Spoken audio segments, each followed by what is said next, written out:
Elden Ring is awesome. It has an amazing open world, fun and engaging combat with tons of variety, intriguing lore, and some of the best boss fights From Software has ever produced. It's undeniably going to be on many people's lists as one of, if not the best game of 2022. So, why has its replay value become so controversial? This game managed to outsell every other Soulsborne game by a mile, and rightfully put the series far more into the spotlight. But as time has gone on, I can't help but feel like the fan base has split into two groups, with some thinking it's by far the best game in the series now, and that there's no reason to even go back and play the other ones, while some claim that the replay value is extremely dull, and there's little reason to come back to it after the first playthrough. Obviously there's a big middle ground, and I'm not saying that every player falls into one of these extremes, but I just want to try and break down why this contrast exists. Personally, I fall somewhere in the middle, and considering that I can agree with both sides of the argument in some ways, I felt like making a video exploring things from both perspectives. But before we head into my arguments, there's one big disclaimer I have to make, and that's that I don't really care about PvP. I got decently into Dark Souls 3 PvP, but I pretty much got my fill of it in that game, and I know the PvP in this game is super unbalanced and everyone does nothing but complain about it. So if you're into it specifically for the PvP, then yeah, I understand why you wouldn't be a fan of this one. But that's not what I'm talking about today. So with all that said and done, let's start by talking about the open world. Now, pretty much everyone agrees that on a first playthrough, Elden Ring's open world is mind-blowing. I'm sure that no time soon will anyone forget the feeling of riding the insanely long elevator down to Siofra River. I know I sure won't. And in general, the world just does a great job of constantly grabbing your attention, with different new enemies to fight, or a new cave to explore, or some cool loot to collect. A player's first run of Elden Ring is genuinely one of the most fulfilling things I've experienced in a video game. That being said, I've got to discuss the most simple but undeniably one of the most important reasons why this game's replay value suffers. It takes too long to ride from place to place. I know, biggest brain argument of all time, and if you haven't replayed this game much yet, this might sound really nitpicky, but man, after you've played this game enough times, the traveling from place to place really starts to get to you. On that first playthrough, you don't even notice it because you're too busy exploring everything, wanting to see what'll come next. But after I've already seen everything, I'm not going to stop for every single detour because they just don't interest me anymore. When I'm playing a Souls game, I expect there to constantly be obstacles in my way, testing my abilities, and feeling satisfied after overcoming them. But Elden Ring really breaks that flow when there's just so much downtime riding on horseback. And this is somewhat expected from an open world version of Soulsborne, because when you really think about it, every other game in the series, except maybe Dark Souls 2, is surprisingly short. Now, game length is a relative concept, but I'm sure I'm not the only one who was at least somewhat surprised when making it to the final boss of all the other games. I think that actually happened to me with every single one except Dark Souls 2, and that's because the difficulty of these games is what makes them feel long. Because it took me so many times to beat Pontiff Sullivan on my first playthrough of Dark Souls 3, I didn't even notice how little distance there was between the bosses before and after him. And that's part of what makes these games so endlessly replayable in my eyes. The fact that my first playthrough of Dark Souls 3, which was my first game in the series, probably took me over 50 hours to beat, whereas now I can beat Soul of Cinder in just over 2 hours without even being a speedrunner, feels really good. Now, considering this, you might be thinking, it's not Elden Ring's fault. A Souls game with an open world design is just inherently going to be more bloated than a typical one. Which is valid, but I disagree, with my example being the game Nier Automata. Now, obviously, Elden Ring and Nier Automata are very different open world games. Elden Ring puts a lot more emphasis on exploration, and Nier Automata is more focused on its story, with side quests never really being front and center. And I think most people would even say that Elden Ring is a more replayable game than Nier Automata. But I still think it's worth looking at how this game managed to pull off what I believe to be a more swiftly replayable open world. Nier Automata perfectly utilizes the amount of space it has. Despite the fact that there's a good bit of running around, I never feel like I'm wasting time while doing it. The first half of routes A and B especially emphasize this. Since there's no fast travel yet, the game is constantly giving you shortcuts to make it back to places of importance, very similar to Dark Souls 1. And instead of constantly adding new areas to the game, after not too long you'll have seen about 90% of the world aside from the final area, because it reuses previous areas from the game in new ways without it ever seeming lazy. Now, part of what makes Elden Ring's exploration fun is the fact that you're always discovering new areas. So I'm not saying this is necessarily the template it should have followed or anything, but I think perhaps FromSoft's next game would get the best of both worlds if it took some inspiration from this world design perspective. And despite the criticisms I just gave to Elden Ring's world, at the end of the day, I'll admit that it's not too bad. While I certainly think it could have been more condensed, it also could have been a lot worse. The fact that it took me so much time replaying it for this issue to even come up shows that overall, it was pretty well done. I just think that it could have been better. Now, if you were to ask me what's the single best thing about Elden Ring in terms of replayability, I'd say it's the build variety.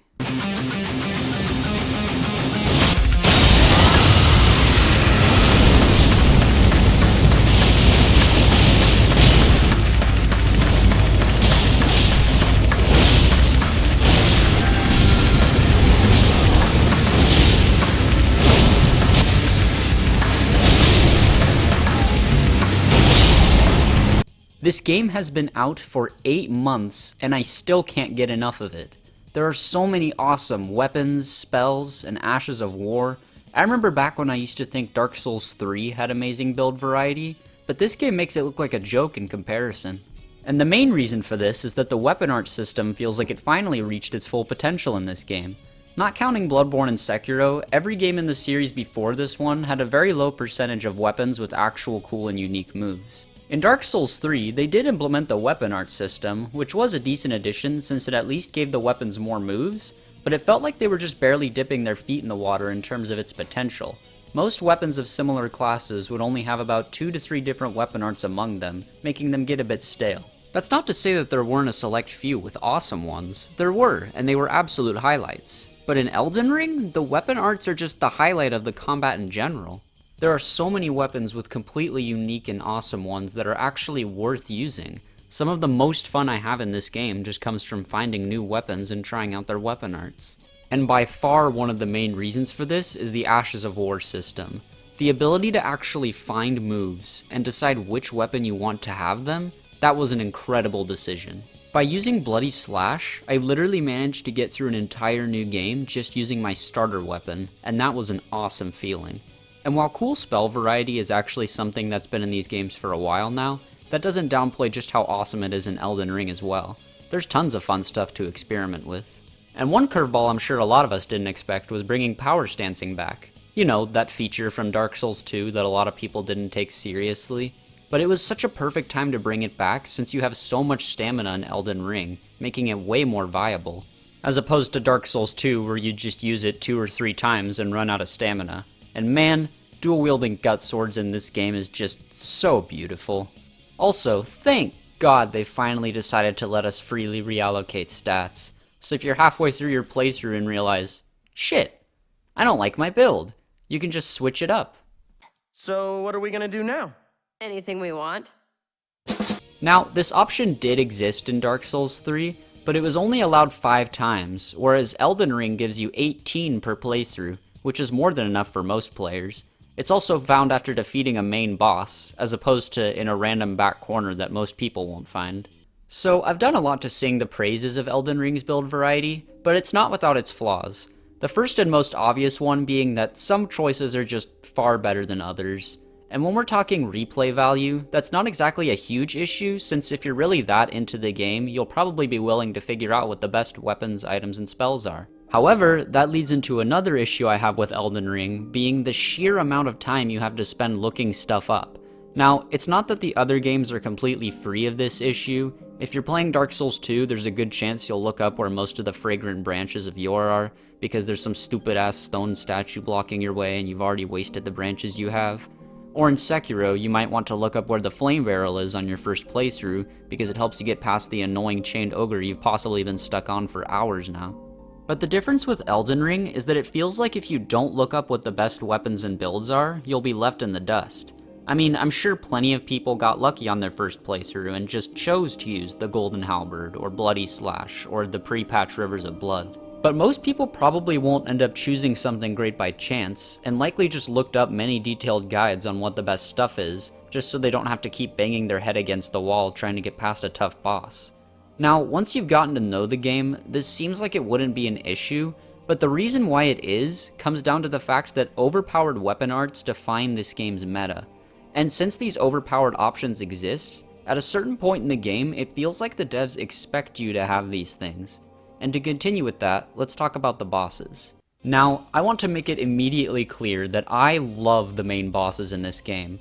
It would probably have about 5 or 6 that would make it into my top 20 favorite fights in the series. But as much as I want to be blinded by my love for these fights, I do admit that they're not perfect. If you're at least decently into this game, I'm sure you've heard it all before.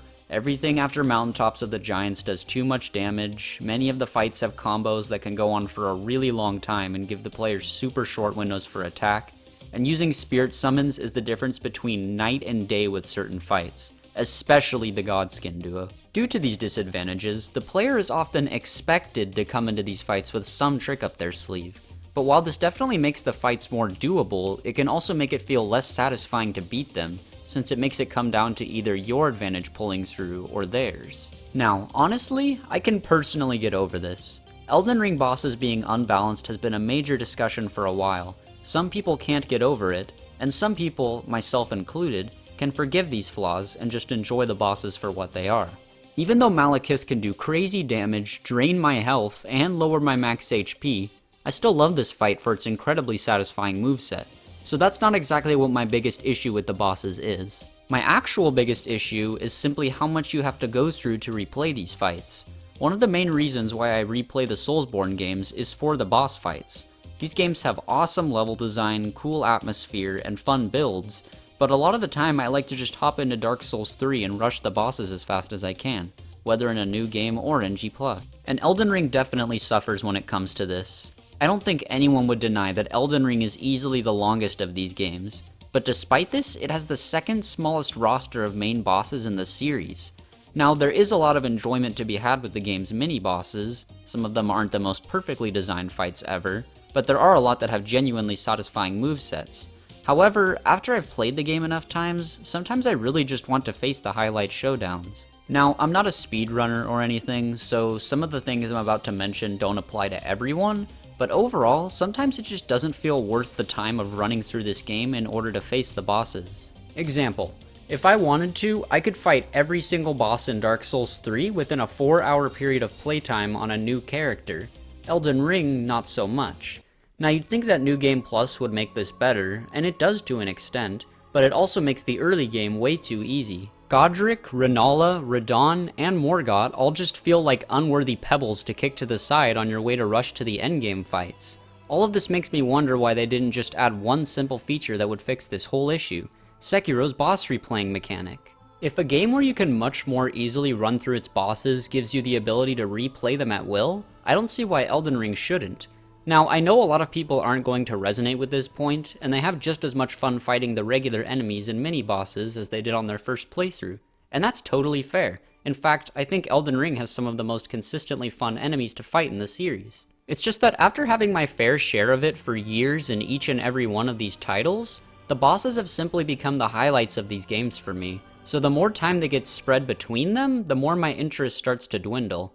This is why I believe Bloodborne and Dark Souls 3 have the best New Game Plus in the series. Once you hop into that next cycle, it's not too difficult to just run from one fight to the next. This does also apply to Sekiro. The only reason I think that game's NG Plus doesn't shine as much is because of the lack of build variety. But with Dark Souls 3 and Bloodborne, there's plenty of different weapons you can try. Granted, the variety isn't as vast as Elden Ring's, but at least you can do it while constantly replaying the bosses. Okay, since I've spent a lot of this video being negative, I feel like I should mention one more thing that Elden Ring excels at, which is that it's a very smooth ride from start to finish.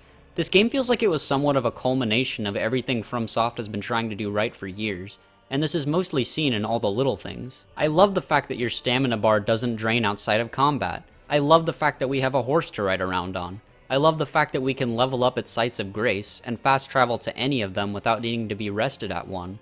These things all help to make traversing this game's humongous map a lot less of a headache.